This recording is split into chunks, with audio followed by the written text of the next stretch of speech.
Muy bien, muchas gracias. Primero expresar el honor que significa para mí estar compartiendo esta mesa con tan dilectos amigos y amigas. Y realmente es un gusto y un placer estar hoy todos juntos acá para hablar de este tema que sin duda tiene que ver con el fútbol y todo lo que tiene que ver con el deporte, con el fútbol y también con otras actividades deportivas, realmente nos apasiona. Cuando Gerardo Caetano me llamó por teléfono y me dijo vamos a hablar del fútbol como hecho generador de lenguaje, realmente quedé en offside, o por no decir offside. Entonces estuve a punto de tirarla al córner o tirarla al outgoal. Pero en definitiva dije, los partidos hay que jugarlos. Y entonces acá estamos acompañando a todos ustedes, tratando de expresar qué sentimos sobre todo esto. Bueno, me parece que es necesario detenernos, aunque sea muy brevemente, en los comienzos del fútbol, cómo llegó al Uruguay y de qué manera importa a los uruguayos el fútbol.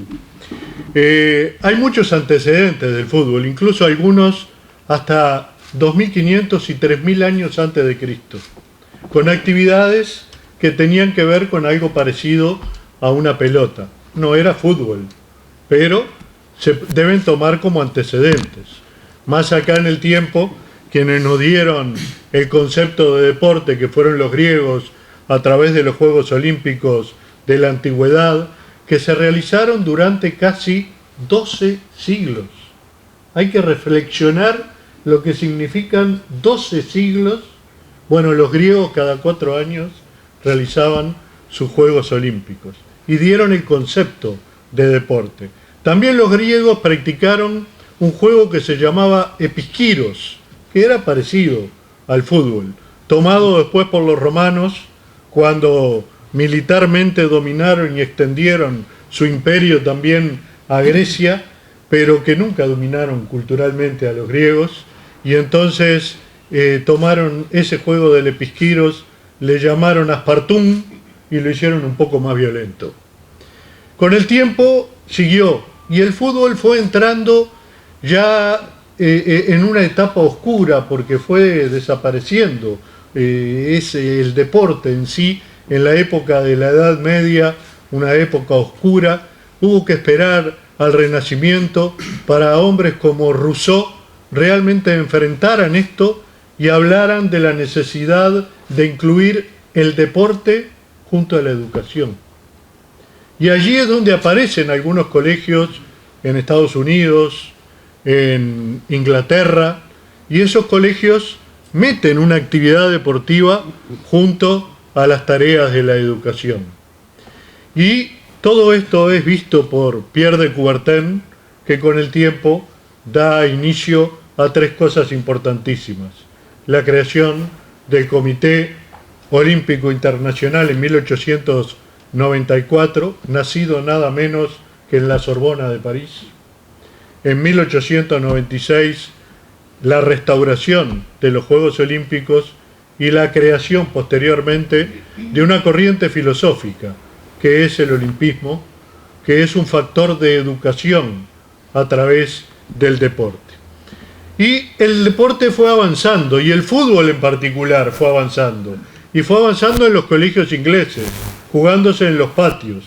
Y esa palabra fútbol se fue de alguna manera transmitiendo a los demás. Hasta que, como cada colegio tenía sus reglas particulares, un día se juntaron en la Casa de la Masonería en Londres y en 1863 resolvieron crear las 13 reglas del fútbol. El fútbol al principio tuvo 13 reglas, hoy tiene 18, o como decía el padre de Silvia, en el fútbol uruguayo en lugar de 17 son 18, porque la última regla dice, en caso de duda, favorezca a Peñarol Nacional.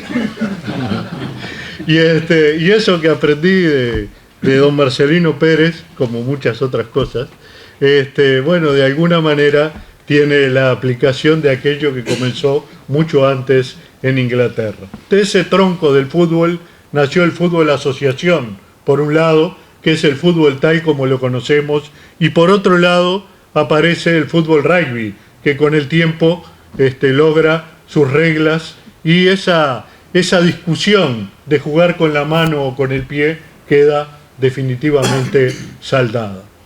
Fue muy importante esa época en Inglaterra, porque venía de la Revolución Industrial, y Inglaterra era la dueña de los mares, y la época victoriana, que fue floreciente para los británicos, llevó a que la reina Victoria estuviera 63 años en el trono, y que motivara, impulsara que los barcos ingleses recorrieran el mundo y que los productos de esa revolución industrial llegaran al mundo. Y junto con los productos vino el deporte, y vino el fútbol en particular. Por eso el fútbol entró por los puertos, porque lo trajeron los barcos. Y en las bodegas, junto con los productos, venía el fútbol. Y jugaban los marineros, y los criollos comenzaron de alguna manera a imitar ese juego, primero de los ingleses locos y posteriormente de todos los que pretendieron jugarlo. Bueno, todo esto llevó a que el Uruguay comenzara a hacerse un país de fútbol.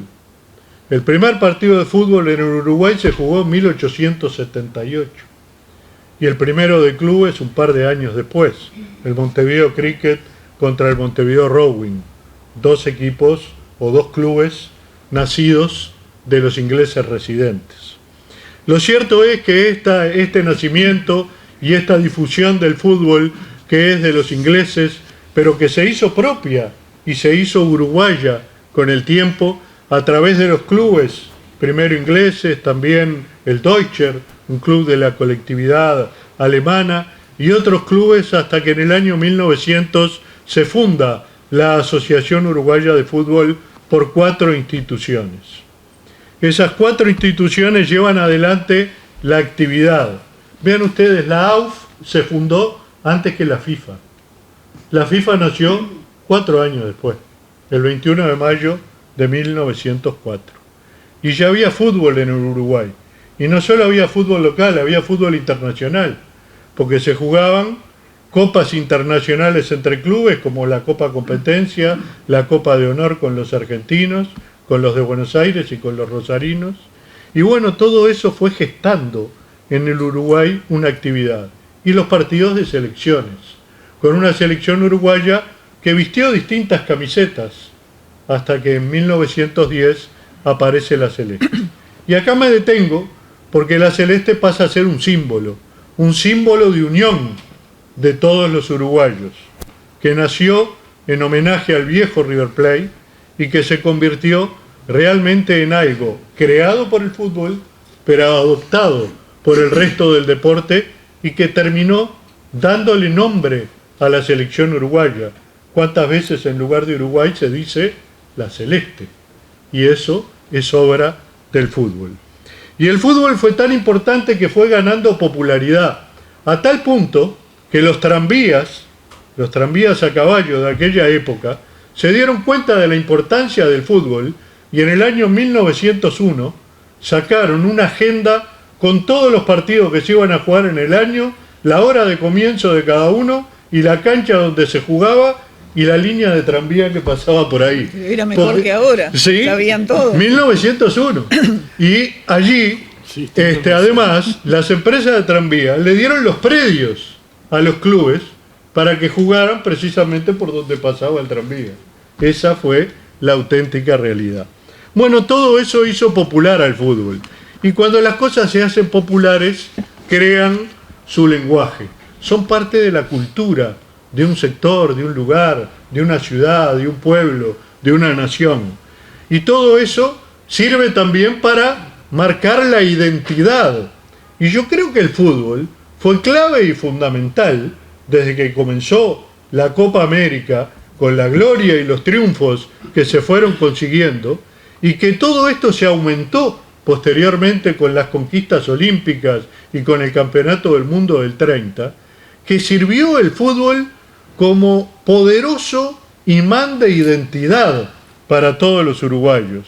Hay que darle al fútbol realmente el mérito que tiene en ese sentido, de que los uruguayos se sintieran realmente uruguayos, por el fútbol y por otras cosas, pero el fútbol resultó muy, pero muy importante en ese sentido.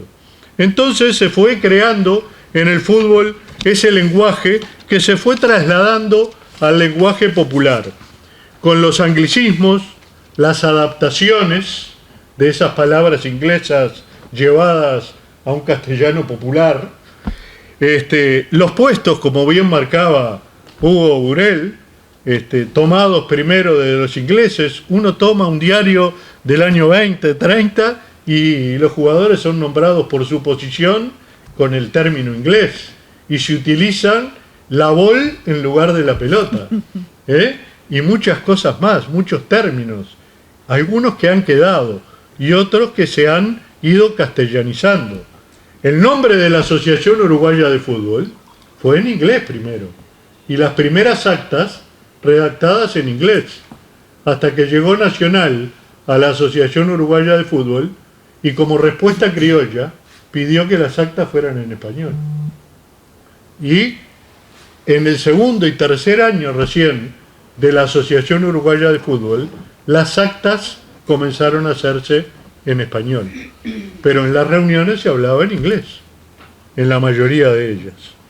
Bueno, pero hay entonces adaptaciones a los puestos, a las jugadas, a las expresiones, a los pensamientos que han quedado en la mente de cada uno de los uruguayos, a los hechos que han marcado cosas importantes para el Uruguay y que el fútbol lo ha transportado a ese lenguaje popular. Algunas palabras que vienen de afuera, de los extranjeros, pero otras que son propias, de los que aquí vivían y de los que aquí estaban cerca del fútbol. Y todas esas cosas populares, como los jugadores, los entrenadores, los dirigentes, los aficionados, los periodistas, la repetición de todas esas cosas fue haciendo que esas palabras se transformaran en parte del lenguaje que hoy tenemos. Esa aceptación colectiva a la utilización de esas palabras, esa integración que se fue dando poco a poco. Y entonces hay un montón de palabras que son tomadas de todo esto, que a vía de ejemplo merecen nombrarse algunas. Entre los anglicismos, outball, que se convirtió en oval, corner, field, cancha, bueno, y muchas cosas más que se fueron adaptando. Esas adaptaciones, el foul, que pasó a ser full, que hasta cambia el sentido y la significación de la palabra, los puestos, las jugadas, la jopeada, el caño. En la Argentina le dicen túnel, pero acá siempre se le dijo caño. Y hacer un caño, la pisada, en la Argentina le dicen la gambeta, el dribbling. Bueno, el mondonguillo, que nombraba Burel, y que muchos no saben lo que es. El mondonguillo es pegarle de taco a la pelota. Y se llama mondonguillo en el Uruguay porque apareció un jugador extranjero que tenía el pelo muy cortito y muy ondeado, que parecía un mondongo. Entonces uno de los que allí estaba dijo, el mondongo le pega siempre de esa manera a la pelota. Y le quedó mondonguillo a esa jugada. El trolley o esa serie de maniobras, esas expresiones, como el tuya Héctor, que ya fue referida, el pase de Tito Borjas a Héctor Scarone para el gol olímpico del 28 que le dio a Uruguay la segunda medalla de oro en la historia. El gol olímpico que nace de los uruguayos en el partido de vuelta de los Juegos Olímpicos del 24 entre Uruguay y Argentina, que Argentina, como no fue, quería de alguna manera ganarle a los campeones olímpicos y se juegan dos partidos, uno en Montevideo que empatan 1-1 y otro en la Argentina que se suspende porque la gente se mete en la cancha y no se puede jugar el partido. Entonces, para que se jugara, tienen que hacer un alambrado en una semana y se juega una semana después. Y ese alambrado, como era para ver un partido donde jugaban los campeones olímpicos, hasta el día de hoy se llama alambrado olímpico, porque fue para ver a los campeones olímpicos. Y el gol olímpico que se produce en ese partido, hasta el año 24, el gol de córner no valía si nadie la tocaba. Pero se cambió la regla y entonces pasó a ser válido la ejecución de un córner que directamente la pelota entrara en el arco. Dicen los uruguayos que le hicieron favor a Masali cuando salió a buscar la pelota. Pero lo cierto es que el balón, impulsado por Cesario Onsari, se metió definitivamente en el arco uruguayo. Y los argentinos ganaron por 2-1 ese partido y allí se creyeron campeones morales. Y apareció aquello de los campeones morales. Aquello de atacan los argentinos y gol uruguayo, que quedó tan marcado en la historia y hasta hoy se dice. Siempre los argentinos juegan más lindo, tienen más la pelota, atacan los argentinos, gol uruguayo. Pero la realidad de eso es otra. El partido estaba siendo relatado a través de telegramas. Entonces cada vez que traían un telegrama, Emilio Elena iba relatando el partido e inventando un poco las jugadas, y iba diciendo lo que pasaba. Y cuando estaba hablando de un ataque de Argentina contra el arco uruguayo, le traen el telegrama gol uruguayo. Entonces cortó el ataque de Argentina para poder relatar el gol de los celestes. Bueno, esas cosas han quedado en la historia y son aportes del fútbol. El maracanazo, un hecho del 50 que hoy es utilizado en el mundo como título de muchas publicaciones o a través de los periodistas para marcar algo que parece una hazaña o que parece imposible. Y el maracanazo es un término que viene del fútbol con la conquista uruguaya de 1950. La vuelta olímpica, que ya fue mencionada aquí y que allí tenemos una muestra. La palabra hincha surge del canchero de Nacional, que inflaba las pelotas, hinchaba. Entonces, así se decía en la época. Y como gritaba mucho y alentaba permanentemente al equipo, se decía, ahí está el hincha. Y eso significó para nombrar a los simpatizantes, a los que gritan por el club, como hinchas de esa institución. También la moña, esa es una expresión bien uruguaya, eludir a uno haciendo una moña, haciendo un quiebre, pisando la pelota. El toco y me voy, que lo trajo al Río de la Plata Pentrelli, un puntero argentino que jugó en Italia y que se acostumbró a jugar de otra manera y que en el fútbol europeo le enseñaron que nadie se podía quedar con la pelota en su poder porque se la sacaban. Entonces, toco y me voy. Y quedó en la historia y se dice en cualquier campito, toco y me voy.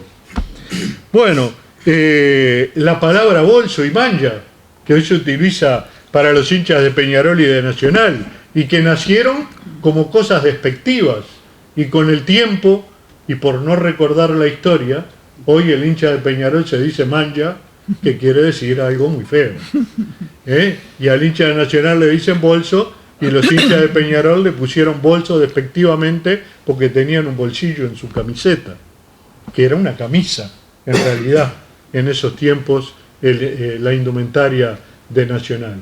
Bueno, todas esas cosas son, de alguna u otra manera, expresiones que han quedado en la historia del fútbol y en la historia del lenguaje.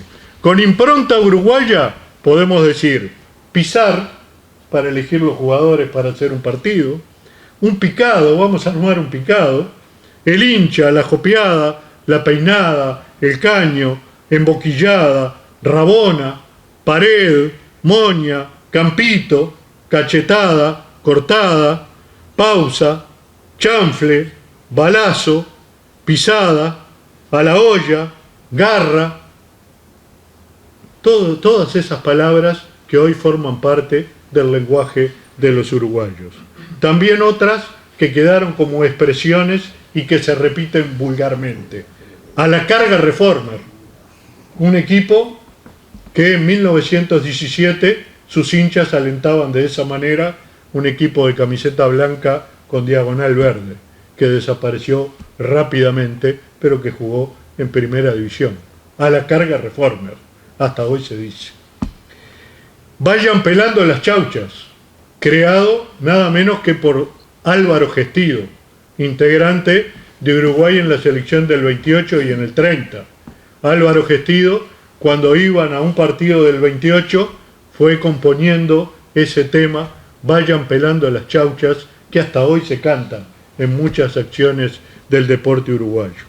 El Uruguayos Campeones, de Odriozola, el hombre de Paso de los Toros, el isabelino, que creó esa canción inmortal, que con el tiempo hubo que cambiarla, porque fue creada en el año 26 y se estrenó en el carnaval del 27 por los Patos Cabreros, dirigidos por Pepino, y que marcaba el triunfo de Uruguay en Colombes y que los clarines de victoria más allá de los Andes volvieron a sonar por la Copa América del 26. Pero después fue reformada para el 30 y para consagraciones posteriores del fútbol uruguayo. Los goles no se hacen, los goles se hacen, no se merecen, expresión que utilizaba muchas veces don Osvaldo Heber Lorenzo y que quedó también por otros comentaristas de la época y que hasta hoy se sigue usando. Las defensas superaron a los ataques, todavía se escucha. Colgados del travesaño, y el fútbol uruguayo se ha colgado muchas veces y le ha venido bien colgarse del travesaño, porque de esa manera ganó infinidad de partidos que parecían imposibles. También, por ejemplo, poner la bañadera, es más o menos lo mismo. Muchos relatores, hablaba de Heber Pinto, del megatónico remate de Pedro Virgilio Rocha. También esa pelota pedía red, sí, cuando pasaba muy cerca, o vuela como un carabel, para decir lo que hacía Mazurkiewicz, tirándose y deteniendo la pelota. El coloso de cemento, como se le dice al Estadio Centenario, el grosero de Kessman, por ejemplo, y algunos términos más, Rambouillet y todos esos, que los relatores fueron imponiendo. Romano con su limón y frutilla para referirse a la tarjeta amarilla o la tarjeta roja. Bueno, todo esto de alguna manera son simples ejemplos de una lista que puede ser larguísima y podríamos estar varios días hablando de cuántas palabras el fútbol ha aportado al lenguaje popular. El fútbol creó signos, creó palabras, pensamientos para comunicar acciones, hechos y sentimientos. La contribución plural y la pluralidad, la popularidad crearon una manera de expresión que marca una identidad del fútbol uruguayo y de los uruguayos. El fútbol ocupa un lugar importante en la sociedad y también en la cultura uruguaya, a pesar de que han sido muy pocos los grandes escritores que ha tenido el Uruguay que se han ocupado del fútbol, como Galeano y puntero izquierdo de Benedetti y poca cosa más, realmente. En las influencias externas, la sucesión de generaciones, las nuevas palabras que alimentan, marcan ese importante tributo. Lamentablemente también palabras de las barras bravas van quedando y se van incorporando a nuestro lenguaje. El fútbol fue, es y seguirá siendo un gran generador de lenguaje, de cultura y de identidad nacional. Como me propuso Caetano, había que entrar a la cancha y adentro de la cancha lo importante es competir. Muchas gracias.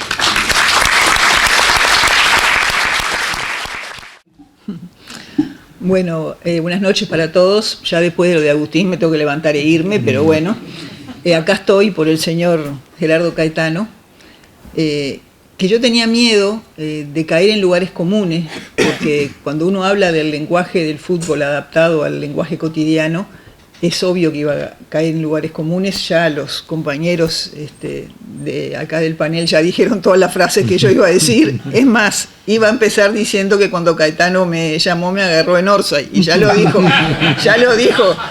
Chandi. A ver, primero que te quería aclarar, Gerardo, es que yo no soy la primera. Y siempre me gusta aclararlo y contarlo. Yo fui la primera en televisión, y eso hace que la gente te conozca mucho más. Pero 20 años antes de que yo empezara a trabajar en el 87, hubo mujeres que trabajaron en periodismo deportivo. Isabel Pasador era una, yo no la conocí, ya había fallecido cuando yo empecé. Y Mirna Izquierdo era otra que tuve la suerte de conocer, porque una vez yo estaba invitada en un programa de radio y ella llamó al programa y contó que ella había sido periodista deportiva 20 años, en la década del 60, por ejemplo.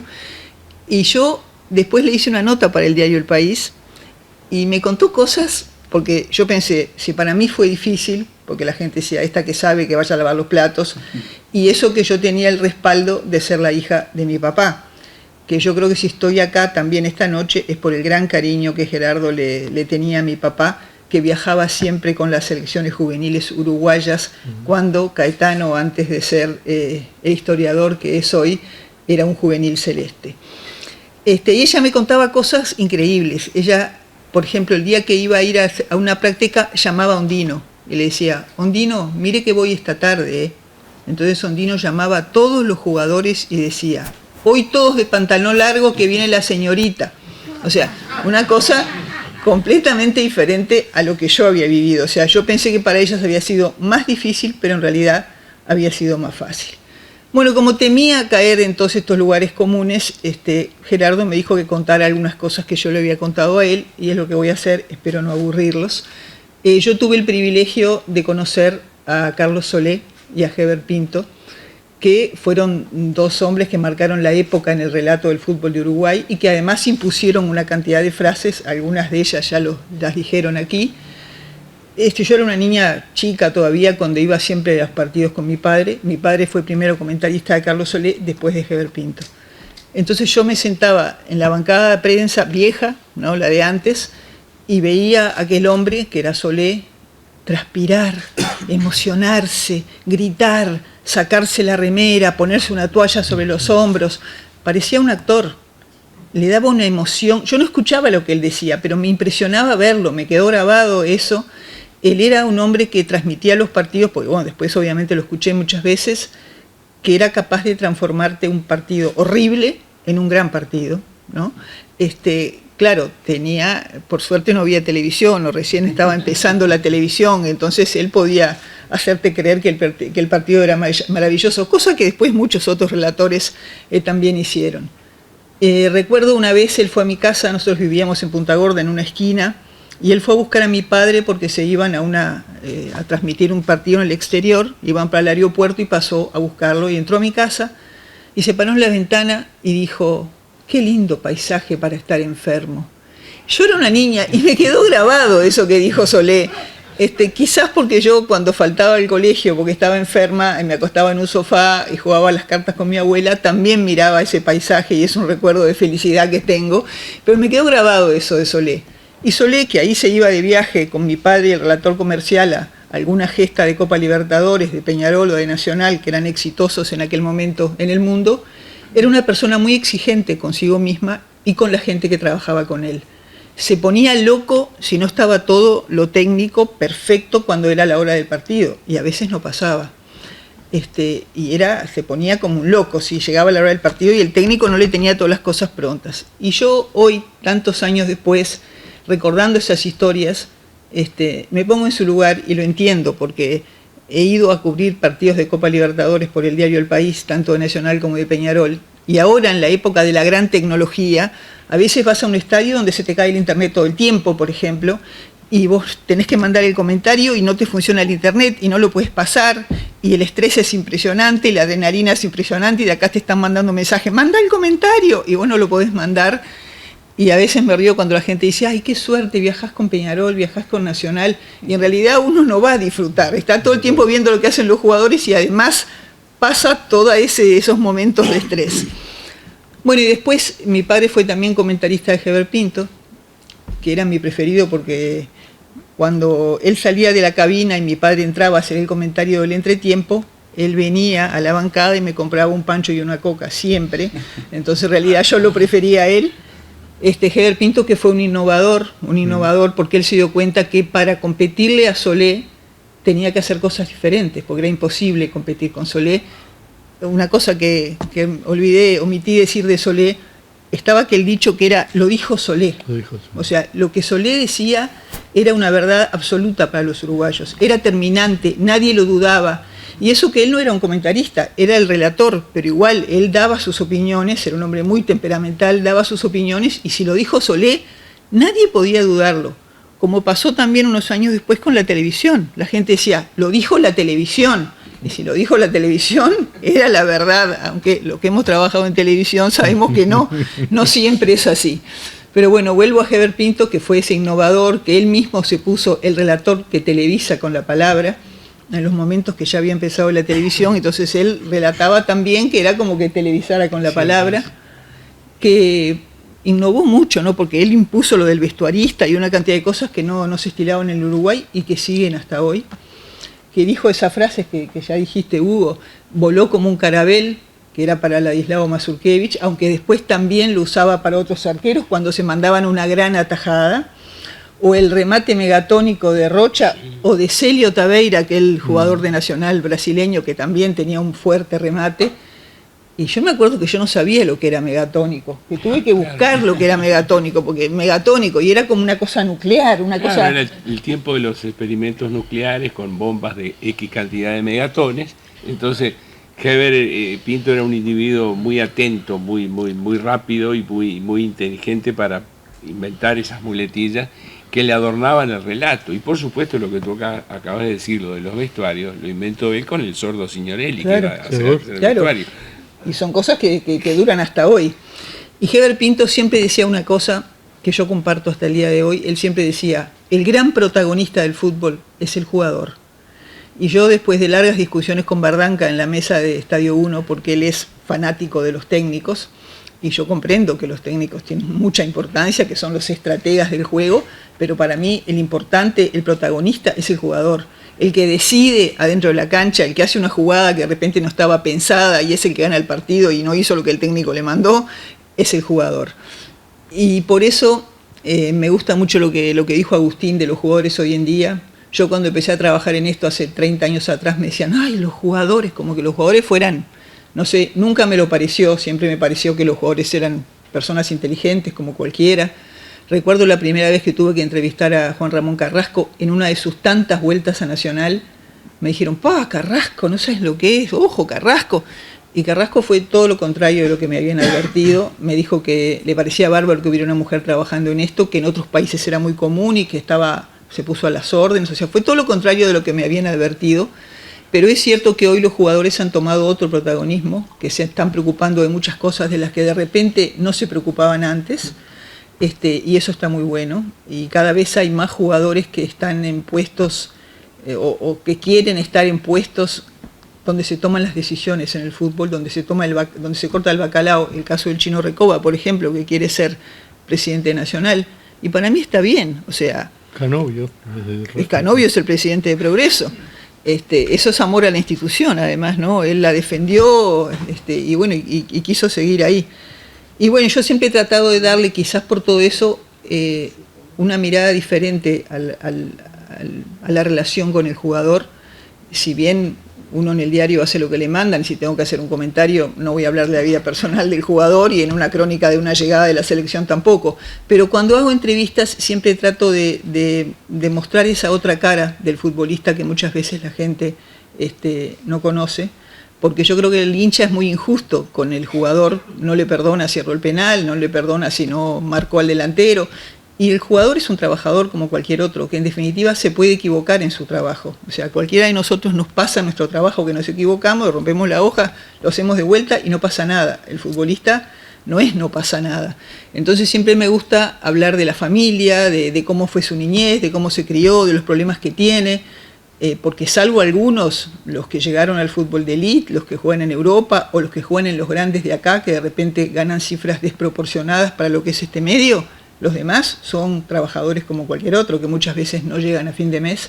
Entonces me gusta contar toda esa historia para que la gente, cuando juzga al futbolista, sepa de repente todo eso. Mis compañeros del diario me broman, dicen, ¿le hablaste de los niños? ¿Le sacaste la foto con el perro? Bueno, a mí me parece que a la gente le gusta también conocer eso otro que hay detrás del que entra a la cancha. Y me quedé pensando, hablando de las frases, y que no voy a repetirlas porque ya las dijeron todas, hay canciones también de los clubes que que también quedaron grabadas, ¿no? Para quedar bien con Caetano, la de Defensor dice, se viene la viola pronto en papelitos, cambiando la historia, haciéndole un taquito, ¿no? Y la de River dice, qué bomba que es River Plate, llevando la globa siempre cortita y al pie, aunque no había que llevarla siempre cortita y al pie. Y hay incluso situaciones del fútbol que también fueron utilizadas por la gente, más allá de las frases, de esas frases que quedaron para siempre. Yo recuerdo no hace mucho, un boliche puso un pizarrón en la puerta que decía, cervezas más frías que el corazón de Damiani. Yo no me acuerdo si era cuando echó a Gregorio por teléfono o cuando echó a Bengoechea. O sea, era en una de esas dos instancias fue que anunciaban las cervezas más frías que el corazón de Damiani. Eso demuestra cómo también las situaciones del fútbol, no solo las frases, el lenguaje, también se han aplicado en la sociedad uruguaya. Muchas gracias. Muy bien.